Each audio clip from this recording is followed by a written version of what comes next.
Saturday morning எப்பயும் போல் ஒரு 6:30க்கு எழுந்திரிச்சு வெளியே வந்து வியூ பார்த்துட்டு இருந்தா அவ்வளோ ப்ளசண்ட்டாக இருந்தது. கேளுங்க.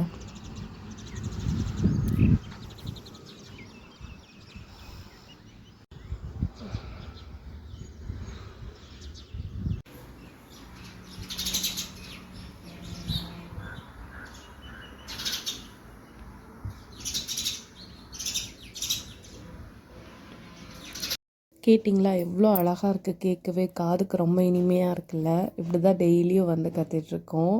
அதை கொஞ்சம் நேரம் வியூ பார்க்குறதே அழகாக இருக்கும். அதை பார்த்துட்டு பாப்பாவுக்கு பால் வச்சுட்டு எங்களுக்கும் டீ போட ஸ்டார்ட் பண்ணிட்டேன்.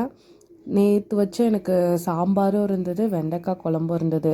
ஏன் வேஸ்ட் பண்ணணும்னு சொல்லி ரெண்டுமே வச்சு இன்றைக்கி நாங்கள் லஞ்சையும் முடிச்சிட்டோம், பிரேக்ஃபாஸ்ட்டும் முடிச்சாச்சு. பிரேக்ஃபாஸ்ட்டுக்கும் லஞ்சுக்கும் சேர்த்து சாப்பாடே வச்சுட்டேன். சரி, குழம்பு இருக்கிறதுனால மாவு முடிஞ்சு போச்சு. வீட்டு பக்கத்தில் வர மாவு நல்லா இருக்கிறதுனால அத்தை வாங்கி வச்சுருப்பாங்க. இனி நாங்கள் வீட்டுக்கு போயிட்டு வாங்கிட்டு வருவோம். அப்புறம் எங்களுக்கு டீ போட்டுட்டு நெல்லிக்காய் ஜூஸும் போட்டு ஹஸ்பண்டுக்கு கொடுத்துட்டு, நெல்லிக்காய் ஜூஸ் குடிச்சு ஒரு 1/2 hour கழிச்சு தான் அவங்க டீ குடிப்பாங்க. அதனால 1/2 hour கழிச்சு டீ 2 பேரும் சேர்ந்தே குடிச்சிட்டு இருந்தோம். எத்தனை பேர்த்துக்கு இந்த கே ட்ராமா ரொம்ப பிடிக்கும்னு சொல்லுங்க. எனக்கு என்னமோ இந்த சாங் மேலே அவ்வளோ ஸ்ட்ரக்கு. அப்படியே ரொம்ப அந்த சாங் போட்ட உடனே அப்படியே வேலையெல்லாம் ஸ்டாப் பண்ணிட்டேன். அப்படியே பேன்னு பார்த்துட்டு இருந்தேன். அது என்னமோ தெரியல, அந்த சாங் மேலே ஒரு கிரேஸ் தெரியல. அது கேட்ட உடனே அப்படியே ரொம்ப மனசெல்லாம் ரொம்ப ஒரு மாதிரி இருக்கு.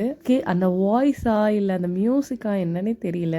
ரொம்ப அஃபெக்ட் பண்ண சாங் அது. உங்களுக்கு கே ட்ராமா சாங்ஸ்லாம் என்ன ரொம்ப பிடிக்கும்? மறக்காம கமெண்ட் பண்ணிடுங்க. அதுக்கப்புறமேலு தண்ணி நல்லா கொதிச்ச உடனே சாப்பாடும் வச்சு சாப்பாடையும் வடிச்சாச்சு. வாழைத்தண்டு பொரியல் தான் வச்சேன். ஹஸ்பண்ட் வீட்டுக்கு வந்து சாப்பிட்றதுனால லஞ்ச் பேக் பண்ணலை. ஹஸ்பண்ட் கொஞ்சம் ஆஃபீஸ் சீக்கிரம் முடிஞ்ச உடனே வந்துட்டாங்க. சரி, ஓகே, அத்தை வீட்டுக்கு போகலாம் அப்படின்னு சொல்லிட்டு நானு, பாப்பா, ஹஸ்பண்ட் 3 பேரும் தான் கிளம்பி போயிட்டு இருந்தோம். இந்த வீடியோ பிடிச்சா மறக்காம லைக் பண்ணிக்கோங்க. இந்த மாதிரி வீடியோஸ் நிறைய நம்ம சேனல்ல இருக்கு, செக் அவுட் பண்ணி பார்த்துக்கோங்க. பாய், அடுத்த வீடியோவில் பார்க்கலாம்.